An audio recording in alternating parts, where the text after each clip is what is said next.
मित्रों नमस्कार। मैं महेंद्र कुमार सहगल यूट्यूब चैनल में आपका स्वागत करता हूं और आशा करता हूं कि आप सभी लोग बहुत अच्छे होंगे। मित्रों, आज हम लोग जीव विज्ञान में कुछ वैकल्पिक प्रश्नों को लेकर उपस्थित हुए हैं, जिसके बारे में अध्ययन करेंगे। आइए मित्रों, देखते हैं क्या है क्वेश्चन। देखिए, क्वेश्चन नंबर 1 क्या कह रहा प्लाज्मोडियम का कौन सा जनन मनुष्य में होता है। यानी ये कह रहा है प्लाज्मोडियम का कौन सा जनन मनुष्य में होता है। ऑप्शन ये है सेक्सुअल रिप्रोडक्शन, ऑप्शन बी है एसेक्सुअल रिप्रोडक्शन, ऑप्शन सी है बाइनरी फिशन, ऑप्शन डी है बडिंग। बताइए मित्रों, कह रहा प्लाज्मोडियम का कौन सा जनन ऐसा है कि जो मनुष्य में होता है। ऑप्शन ए है सेक्सुअल रिप्रोडक्शन, ऑप्शन बी है एसेक्सुअल रिप्रोडक्शन, ऑप्शन सी है बाइनरी फिशन, ऑप्शन डी है बडिंग। बताइए मित्रों, यहाँ जो प्लाज्मोडियम का जो जनन होता है वो एसेक्सुअल होता है। और एसेक्सुअल किसमें होता है मित्रों? मनुष्य में होता है। अलैंगिक जनन, अलैंगिक जनन वाला जो पार्ट होता है मित्रों, वो किसमें होता है?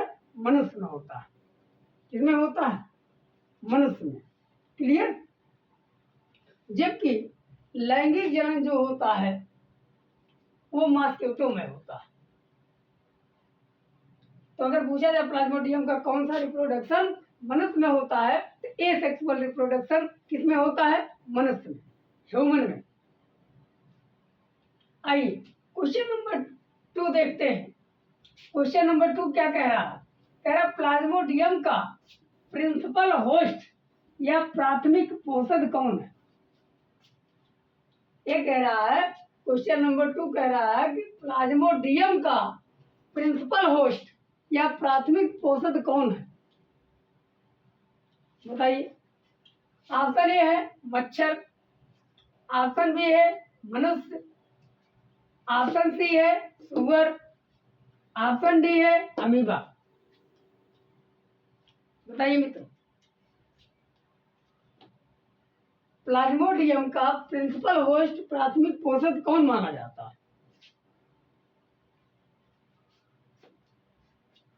ऑप्शन ए है मच्छर, ऑप्शन बी है मनुष्य, ऑप्शन सी है सुअर, ऑप्शन डी है अमीबा। बताइए। यहाँ जो माना जाता है मित्रों वो मच्छर, प्रिंसिपल होस्ट जो माना जाता है, प्राथमिक पोषक जो माना जाता है वो मनुष्य है। यानी ये जो है मादा एनाफिलीज जो होता है, यानी ये प्लाज्मोडियम जो होता है सबसे पहले किसमें इन्फेक्टेड होता है? मनुष्य में। फिर मनुष्य से जाता है मच्छर में, स्पोरोजोइड के द्वारा ये जो है किसमें जाता है? मच्छर में जाता है। आइए मित्रों, क्वेश्चन नंबर 3 देखते हैं। कह रहा प्लाज्मोडियम का द्वितीयक पोषण सेकेंडरी होस्ट कौन है। तो अगर पूछा जाए प्लाज्मोडियम का सेकेंडरी होस्ट कौन माना जाता है मित्रों, यहाँ ऑप्शन ए है मनुष्य, ऑप्शन बी है अमीबा, ऑप्शन सी है शैवाल, ऑप्शन डी है मादा एनाफिलिस, फीमेल एनाफिलिस। प्लाज्मोडियम का द्वितीय पोषक क्या माना जाता है? सेकेंडरी होस्ट कौन माना जाता है मित्रों? तो मनुष्य माना जाता है कि अमीबा माना जाता है कि शैवाल माना जाता है कि मादा एनाफिलिस माने जाते हैं। तो अभी हमने इसके पहले वाले क्वेश्चन में इसमें बताया है कि जो प्राथमिक उपभोक्ता है वो मनुष्य है। तो निश्चित है दो ही यहाँ जो है पोषक होते हैं, दो ही होस्ट होते हैं। पहला होस्ट ह्यूमन होता है और दूसरा होस्ट कौन होता है? मादा एनाफिलिस होते हैं। इसलिए यहाँ ऑप्शन नंबर डी सही होगा। क्लियर? अब बात कर लेते हैं क्वेश्चन नंबर 4 की। क्वेश्चन नंबर 4 क्या कह रहा है? ये देखो, करा स्यूडोपोडिया, फ्लैजिला, सीलिया क्रमशः पाए जाते हैं। क्या पूछ रहा है? कह रहा स्यूडोपोडिया, फ्लैजिला, सीलिया क्रमशः पाए जाते हैं। किसमें पाए जाते हैं? ऑप्शन ए है euglena, amoeba, paramecium. Option B है amoeba, euglena, paramecium. Option C है paramecium, amoeba, euglena. Option D है प्लाज्मोडियम, अमीबा और यूग्लिना। बताइए मित्रों, इसमें से कौन से ऐसे ऑप्शन है जिसमें स्यूडोपोडिया, फ्लैजिला, सीलिया एक क्रमशः पाए जाते हैं? बताइए इधर से मित्रों, बताइए यूग्लिना में अमीबा या पैरामीशियम। दूसरा ऑप्शन है अमीबा, यूग्लिना, पैरामीशियम। तीसरा ऑप्शन क्या है? Paramecium, amoeba, Euglena. चौथा ऑप्शन क्या है? Plasmodium, amoeba, Euglena. पहली चीज बहुत आसान है, ये कहना चाहता है, पहली चीज जान लीजिए अमीबा, यूग्लिना, पैरामीशियम। और ये चीज ज्यादातर लोगों को पता होगा, जो स्यूडोपोडिया पाया जाता है वो अमीबा में होता है। स्यूडोपोडिया किसमें? अमीबा में। फ्लैजिला किसमें? यूग्लिना में। सीलिया किसमें? पैरामीशियम में। क्लियर? ये जाने रहिएगा अमीबा में क्या पाया जाता है मित्रों? चलन के लिए, मोशन के लिए, लोकोमोशन के लिए ये अमीबा में क्या होता है? स्यूडोपोडिया बनता है। बल्कि इसके पहले वाले क्लास में हमने बताया भी है कि साल और जल परिवर्तन के कारण ये मूवमेंट करते हैं और उसी के कारण स्यूडोपोडिया बनता है। फ्लैजिला किसमें पाया जाता है? यूग्लिना में। क्रम और सीलिया किसमें पाया जाता है मित्रों? पैरामीशियम में। इसलिए ऑप्शन नंबर बी सही होगा। अब क्वेश्चन नंबर 5 देखते हैं क्या कह रहा है। कह रहा है connecting link between plant and animal. Connecting link between plant and animal, यानी कह रहा है पादप और जंतु के बीच की कड़ी किसको कही जाती है?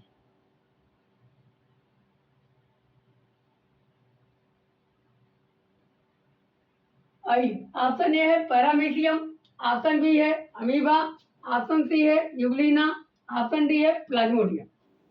बताइए मित्रों, यानी जो है पादप और जंतु के बीच की कड़ी किसे कहा जाता है? तो पैरामीशियम को कहा जाता है, या अमीबा को कहा जाता है, या यूग्लिना को कहा जाता है, या प्लाज्मोडियम को कहा जाता है? बताइए मित्रों। धर्म यहाँ connecting link between plant and animal, यानी पादप एवं जंतु के बीच की कड़ी किसको कहा जाता है? तो पैरामीशियम, अमीबा, यूग्लिना या प्लाज्मोडियम। यहाँ जो है मित्रों ऑप्शन नंबर सी सही है। यूग्लिना जो होता है ये से जो है पादप एवं जंतु के बीच की कड़ी कही जाती है। कारण क्या है? क्योंकि इसमें क्लोरोफिल पाया जाता है। क्या पाया जाता है मित्रों? क्लोरोफिल पाया जाता है। और क्लोरोफिल का मतलब या क्लोरोप्लास्ट में पाया जाता है, और क्लोरोप्लास्ट में क्लोरोफिल पाया जाता है। क्यों? इसलिए कि ये फोटोसिंथेसिस की क्रिया भी करता है। और जबकि ये है क्या? एनिमल है। ये क्या है? ये जंतु है। जंतु होकर के भी प्रकाश संश्लेषण की क्रिया करता है, और इसीलिए इसे पादप और जंतु के बीच की क्या कही जाती है? कड़ी कही जाती है। क्लियर मित्रों? अब question number 6 very very very important है क्वेश्चन, ये भी इंपॉर्टेंट है। ये देखिए कह रहा है नलिका प्रणाली। कौन प्रणाली मित्रों? नलिका प्रणाली या कैनाल सिस्टम किस जंतु में पाए जाते हैं? नलिका प्रणाली या कैनाल सिस्टम किस जंतु में पाए जाते हैं? ऑप्शन ए है साइकन, ऑप्शन बी है ल्यूकोसिलिनिया, ऑप्शन सी है यू स्पॉन्जिया, ऑप्शन डी है सभी जंतु में। बताइए मित्रों, कैनाल सिस्टम जो प्रणाली पाई जाती है मित्रों वो किसमें पाई जाती है? तो साइकान, ऑप्शन ए है साइकान, ऑप्शन बी है ल्यूकोसिलिनिया, ऑप्शन सी है यू स्पॉन्जिया, ऑप्शन डी है सभी जंतु में। बताइए। यह मित्रों कैनाल सिस्टम जो पाया जाता है ये साइकान, ल्यूकोसिलिनिया, स्पॉन्जिया सब में पाया जाता है, और इस सभी जंतुओं में, अर्थात ऑप्शन नंबर डी सही होगा। और ऑप्शन नंबर डी इसीलिए सही होगा क्योंकि ये सभी जंतुओं में कैनाल सिस्टम पाई जाती है। साइकान में भी पाई जाती है, ल्यूकोसिलिनिया में भी पाई जाती है, यूस्पांजिया में। कारण क्या है? क्योंकि पोरीफेरा के जितने मेंबर होते हैं सब में कैनाल सिस्टम पाई जाती है। और कैनाल सिस्टम का मतलब ये होता है कि जैसे कोई जंतु है, ये मान लीजिए एक वैसे सिंपल में बना दे रहा हूँ, ये जैसे ऐसे ये इस प्रकार है, इसी के अंदर कैनाल सिस्टम पाया जाता है। ऐसे ये होता है आस्कुलम, इसका जो ऊपरी वाला भाग है ये आस्कुलम है। और कैनाल सिस्टम जो है इसी के नीचे कंटिकाएं स्पिक्यूल्स लगे होते हैं। और ये जो आस्कुलम होता है और आस्टिया, ये नीचे वाले भाग को, इसको आस्टिया कहा जाता है।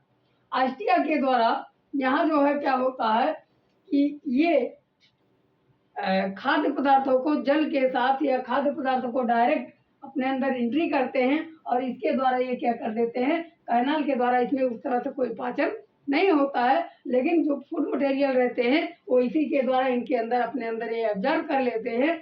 बाकी सारे मटेरियल को ये क्या कर देते हैं, बाहर कर देते हैं। तो इनमें उस तरह से कोई डाइजेशन नहीं होता है, बल्कि कैनाल सिस्टम पाई जाती है। क्लियर? तो अब आपको याद होना चाहिए कि पोरीफेरा के जितने मेंबर होते हैं सब में क्या होती है मित्रों, कैनाल सिस्टम पाई जाती है। क्लियर? आइए, ये साइगान, ल्यूकोसेलिनिया, यूरिस्पांजिया, ये सारे किसके मेंबर हैं, पोरीफेरा के मेंबर। आइए क्वेश्चन नंबर 7 देखते हैं। ये कह रहा मल्टी सेलुलर होते हुए भी शरीर में टिश्यू और ऑर्गन का निर्माण नहीं हो। मल्टी सेलुलर होते हुए भी शरीर में ऊतक और अंग का निर्माण नहीं होता है। बताइए, ऑप्शन ए है प्रोटोजोआ, ऑप्शन बी है पोरीफेरा, ऑप्शन सी है पैरामीशियम, ऑप्शन डी है नन ऑफ दिस, इनमें से कोई नहीं। बताइए मित्रों, मल्टी सेलुलर यानी बहुकोशिकीय होते हुए भी शरीर में ऊतक और अंग का निर्माण नहीं होता है, इसमें नहीं होता है। ऑप्शन ए है प्रोटोजोआ, ऑप्शन बी है पोरीफेरा, ऑप्शन सी है पैरामीशियम, ऑप्शन डी है इनमें से कोई नहीं। बताइए मित्रों, यहाँ मित्रों ऑप्शन नंबर बी सही होगा। कौन सही होगा? ऑप्शन नंबर बी सही होगा। पोरीफेरा के जो मेंबर होते हैं उसमें वो मल्टी सेलुलर होते हैं, लेकिन प्रोटोजोआ के ही पैरामीशियम है, क्या कोई बात नहीं है, क्योंकि प्रोटोजोआ ए सेलुलर होता है, यानी एक ही कोशिकाएं पाई जाती है, यूनिसेलुलर कहा जाता है, एक कोशिका। आइए, जबकि पोरीफेरा जो होता है वो मल्टी सेलुलर होता है, लेकिन फिर भी इसमें ऊतक और अंग का निर्माण नहीं होता है, टिश्यू और ऑर्गन का निर्माण नहीं होता है। तो आइए मित्रों, हम लोग क्वेश्चन नंबर 8 पर चलते हैं।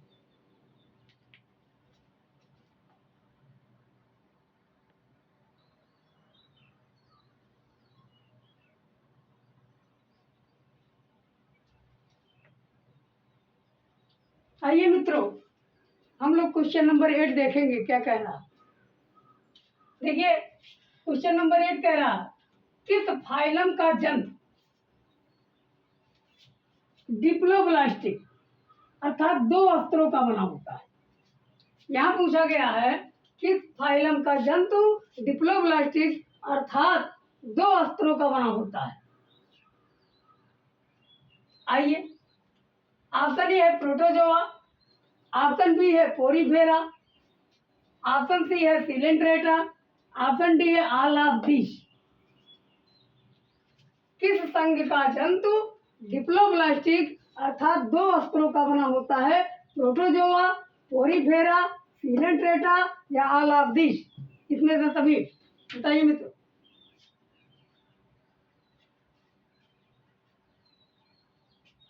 यहाँ मित्रों, यहाँ ऑप्शन नंबर सी है सिलेंट्रेटा, या इसी को हम नाइडेरिया कहते हैं।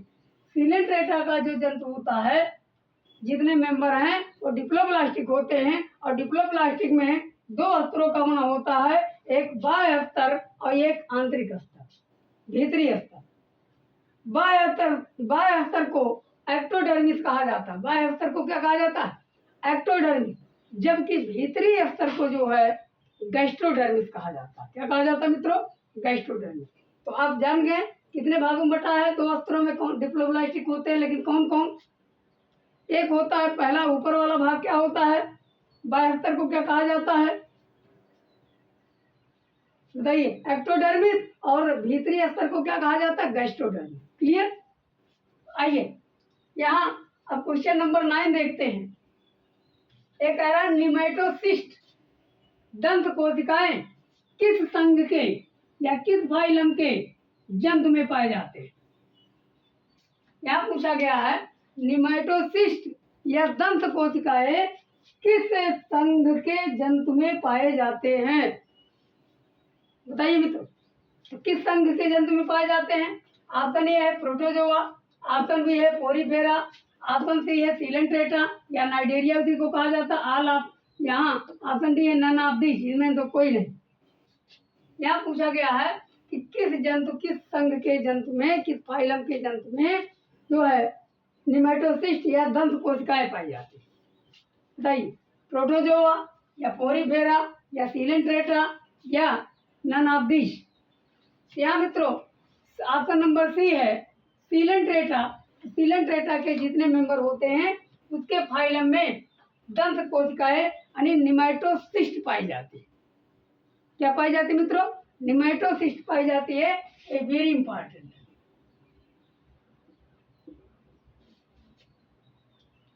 अब क्वेश्चन नंबर 10 देखते हैं। क्वेश्चन नंबर 10 क्या कह रहा है, कह रहा निमेटोसिस्ट दंत कोशिकाओं का क्या कार्य है,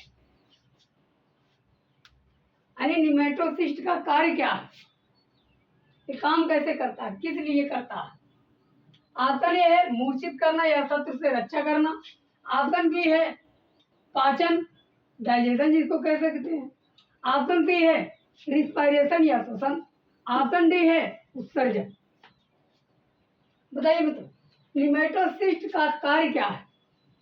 जैसे सीलेंट्रेटा के फाइलम में फाइलम के जो जंतु है उसमें निमेटोसिस्ट पाई जाती है, लेकिन उसका कार्य क्या है, उसका कार्य पाचन कराना है कि उसका कार्य श्वसन कराना है या उसका कार्य उत्सर्जन कराना है या उसका कार्य होता है मूर्छित करना या शत्रुओं से रक्षा करना। मित्रों इसका ऑप्शन नंबर ए सही है, मूर्छित करना और शत्रु से क्या करना, रक्षा करना।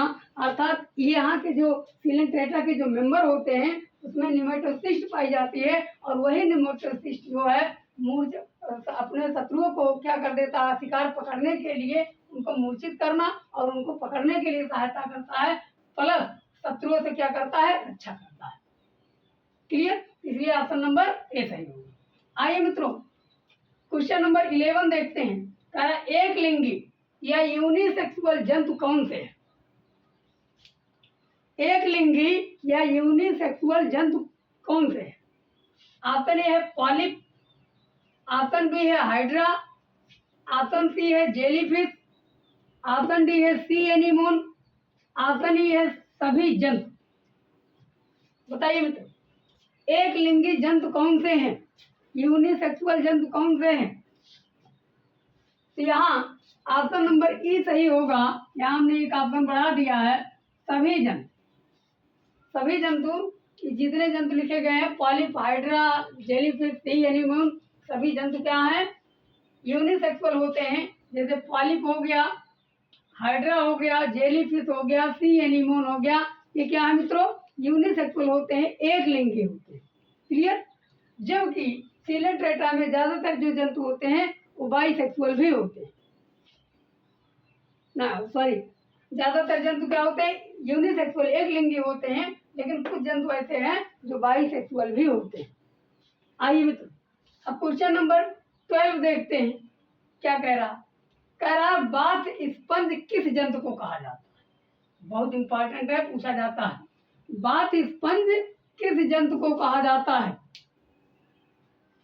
बताइए मित्रों ऑप्शन ए है साइकन, ऑप्शन बी है यू स्पॉन्जिया, ऑप्शन सी है यू प्लेटेला, ऑप्शन डी है स्पॉन्जिला। बाथ स्पंज किस जंतु को कहा जाता है।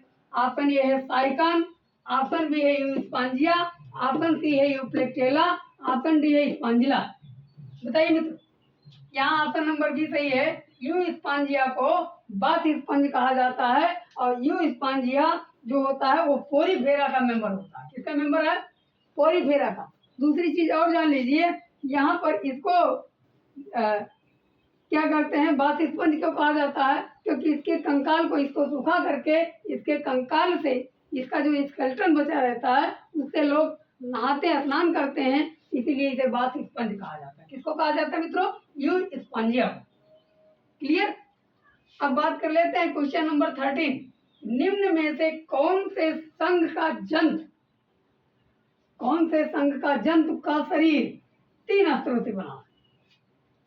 निम्न में से कौन से संघ के जंतु का शरीर जो है कितने अस्त्रों से बना है मित्रों? 3 अस्त्रों से बना है। कितने अस्त्रों से? 3 अस्त्रों से। 3 लेयर होते हैं। ऑप्शन ए है प्रोटोजोआ, ऑप्शन बी है पोरीफेरा, ऑप्शन सी है सिलेंट्रेटा, ऑप्शन डी है प्लेटीहेल्मिन्थेस। आइए, निम्न में से कौन से संघ के जंतु का शरीर जो होता है 3 लेयर 3 लेयर में बटा होता है? प्रोटोजोआ, पोरीफेरा, सिलेंट्रेटा या प्लेटीहेल्मिन्थेस। मित्रों यहाँ ऑप्शन नंबर डी सही होगा। प्लेटीहेल्मिन्थेस के जो मेंबर होते हैं उसका जो है 3 स्तर में बटा होता है शरीर। कौन कौन? एक होता है एक्टोडर्म, मीजोडर्म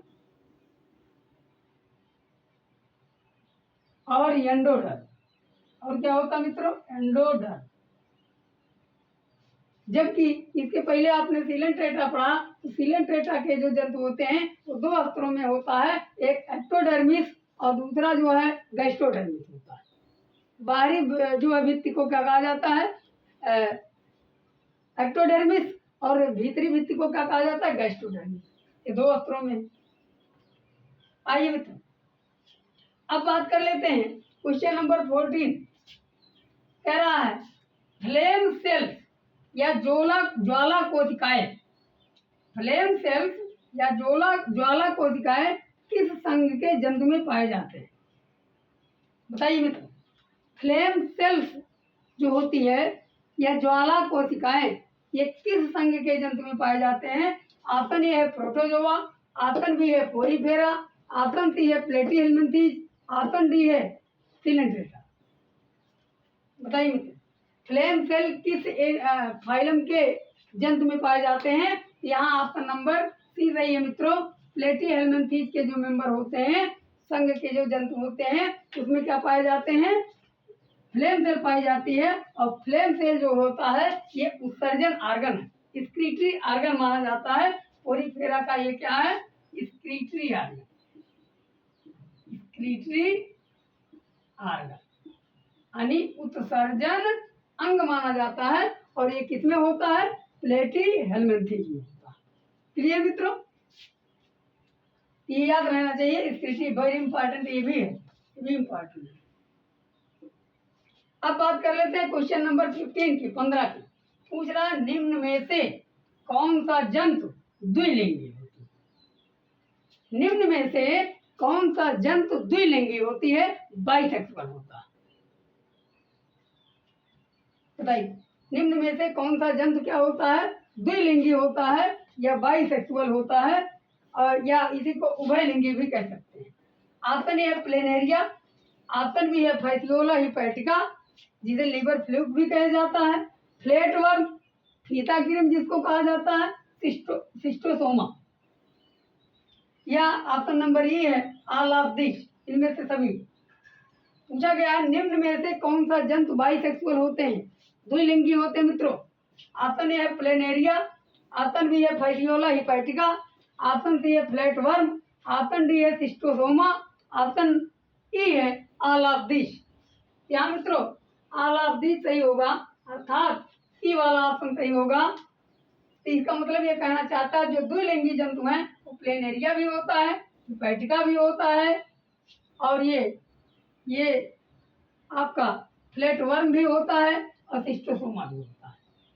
ये सारे जो होते हैं ये सब क्या हैं? ये सब जो है बाइसेक्सुअल होते हैं, द्विलिंगी जंतु होते हैं। क्लियर? द्विलिंगी का मतलब इन्हीं के अंदर मेल और फीमेल एक ही जंतु के अंदर पाया जाता है, इसीलिए इन्हें द्विलिंगी कहा जाता है। क्लियर मित्रों? और ये सारे मेंबर जितने हैं ये सब किसमें आते हैं? ये प्लेटीहेल्मिन्थीज के मेंबर हैं। क्लियर मित्रों? द्विलिंगी किसमें? प्लेनेरिया भी द्विलिंगी, फैसियोला हेपेटिका भी द्विलिंगी, इसे लीवर फ्लूक भी कहा जाता है, और फ्लैटवर्म मिथाक्रीम जिसको कहा जाता है, सिस्टोसोमा, सारे जितने जो है एनिमल हैं इन सब क्या होते हैं? बाइसेक्सुअल होते हैं। मित्रों आज के लिए बस इतना ही। अगर ये वीडियो आपको अच्छा लगा होगा कृपया लाइक, सब्सक्राइब, शेयर कर दीजिएगा। धन्यवाद।